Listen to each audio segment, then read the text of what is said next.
Thank you very much, Michael. Great to be with you. Thank And hello, everybody. My friends, nice to be back. Nice to have this time together. And as Michael indicated, it's my pleasant obligation in our time together to make the evidence-based case for diet quality as a vital sign. And since there's lots of ground to cover, I am going to dive right in.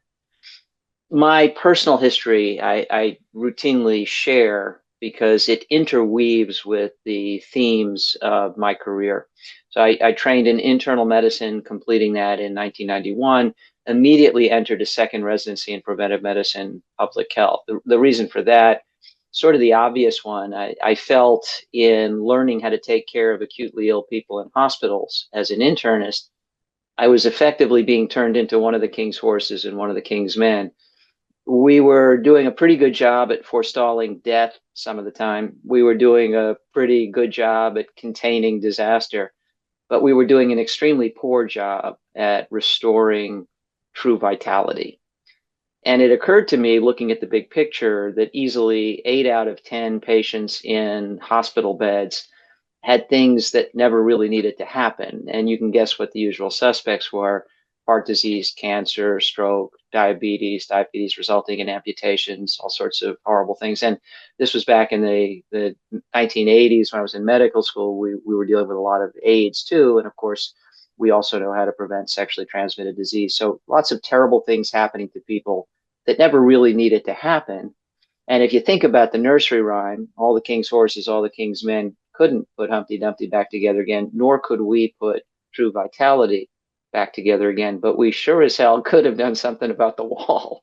Put a seatbelt on the wall, lower the wall, teach Humpty better balance so he doesn't fall off the wall, put cushions at the base of the wall. But we don't do any of that. We just keep sending in the ambulance to the base of the wall after the calamity. That's internal medicine.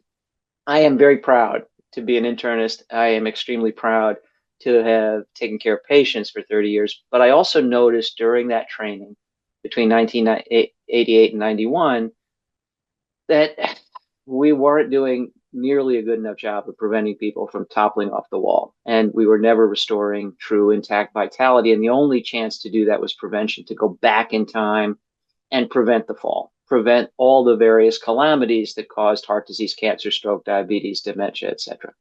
So I went immediately into preventive medicine, public health, and I completed that training at Yale in 1993. And if you note the date on this paper, it's 1993. So it was within weeks to at most a couple of months of my graduation as a newly minted preventive medicine specialist, thinking about the research I wanted to do. I knew I was going to take care of patients, but I also intended a career in clinical research. And I figured I'd do what researchers tend to do, and that is boldly go where no one's gone before. Try to ask the probing, unasked question, ascertain something nobody knew before, advance the frontiers of knowledge. That was my plan. Then this paper came out, and it changed the trajectory of my career.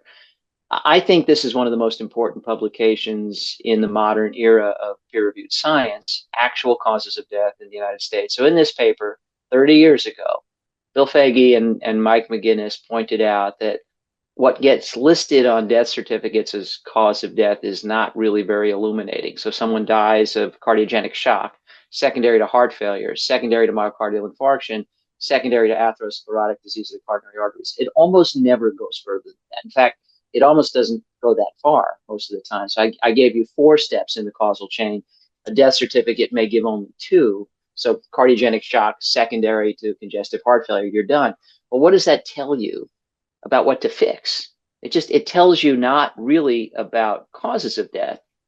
It tells you about effects of causes of death. What caused the heart failure? What caused the myocardial infarction? What caused the atherosclerosis in the first place? That's what McGinnis and Foege dug into.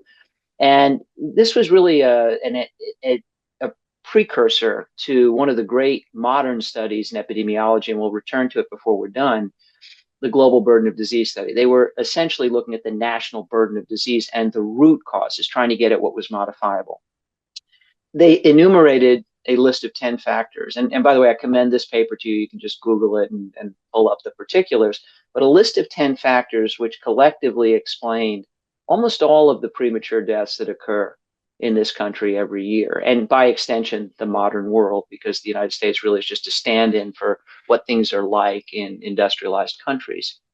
Meaning that 30 years ago, we knew how to prevent nearly all premature deaths, not react to them after the fall from the wall, not be all the king's horses and all the king's men, but we already knew the modifiable root causes of almost all premature deaths. That's extremely compelling. And it begs the question, shouldn't we be doing more with what we know?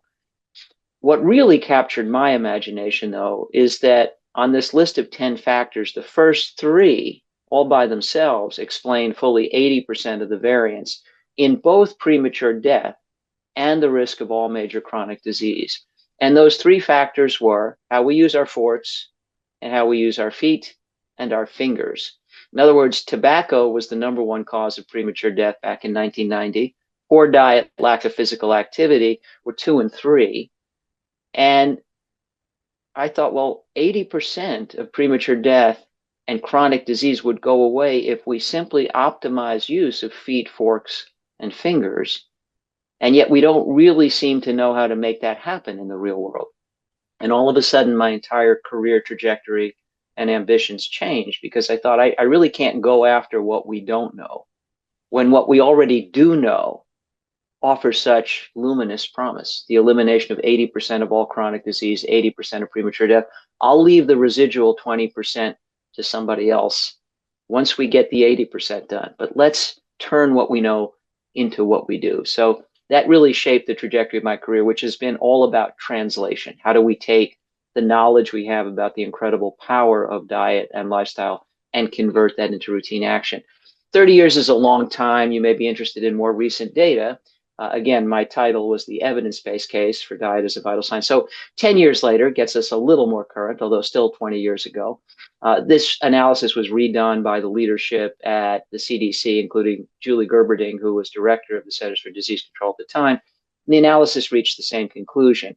After that decade, the gap between tobacco as the number one cause of premature death and the combination of bad use of feet and forks as number two had narrowed. It had narrowed in particular because of less smoking. That's a very good thing. But sadly, it had also narrowed because dietary patterns and quality had continued, if anything, to deteriorate in the direction of more ultra-processed foods, more animal foods, and physical activity rates had declined rather than picked up. So some good news, some bad, but the basic conclusion still the same. How we use our feet, forks, and fingers on a routine basis represents the master levers of medical destiny and the opportunity to prevent 80% of people, at least, from toppling off that wall in the first place. So McGinnis and Figi essentially were looking at this from the dark side, the explanations for premature death and chronic disease. What's on the other side of that coin? What happens when people get it right? Well, that's a very rich literature in its own right, but I particularly love this paper in the Archives of Internal Medicine, now JAMA Internal Medicine, 2009. Earl Ford and colleagues, again at the CDC, they looked at a group of 23,000 adults who happened to be living in and around Potsdam, Germany, and examined 4 factors in their lifestyle. They examined whether they smoked, yes or no, whether they ate a generally healthy diet, yes or no, and they used a very simple and yet adequate definition of healthy diet: habitual intake of vegetables, fruits, and whole grains. That was a yes/no question. Were they physically active on a routine basis multiple times per week, every week, yes or no, and did they have a healthy weight? And I hasten to point out that 3 of these factors are behaviors and choices and things people make decisions about, whether or not to smoke, what to eat, whether or not to exercise or move. And the 4th is none of those. It's an outcome: weight. People don't choose what to weigh. They choose what to do, and what they do influences what they weigh, although it doesn't entirely govern it. That can be a topic for another time, or we can return to the governance of weight in the Q&A if you like. But an important distinction. So 4 factors, 3 of which were behaviors, 1 of which was an outcome. And they compared the 2 ends of the spectrum. So these researchers compared, I don't smoke, I eat well, I'm active, my weight is fine. If I smoke, don't eat very well, I'm not active, my weight's not so good. And these people, over a multi-year span, had an 80% lesser incidence of all major chronic disease. So we're talking about the biggies: heart disease, cancer, stroke, diabetes, dementia. 80% less of all that in the people who got 4 things right as compared to those who got 4 things wrong. Flip the switch on any one of these from bad to good, and the probability of acquiring any major chronic disease went down by about 50%, but fire on all four cylinders, an 80% lesser incidence, lower risk of any major chronic disease. And of course, by extension, 80% lower risk of premature death, because it's those chronic diseases that overwhelmingly account for premature death in modern society. So that's the other side of the coin. We get this wrong, it's the leading explanation for premature death and chronic disease. We get it right, 80% reduction in our personal risk and the prevalence of these conditions around us. And we can follow the evidence trail from epidemiology to biology all the way into our cells and further still to within the double helix of DNA. So this audience at The Real Truth About Health is very familiar with the work of Dean Ornish. This was a study led by Dean and colleagues, and they were examining 30 men who had early stage prostate cancer amenable to watchful waiting. And as some of you may know,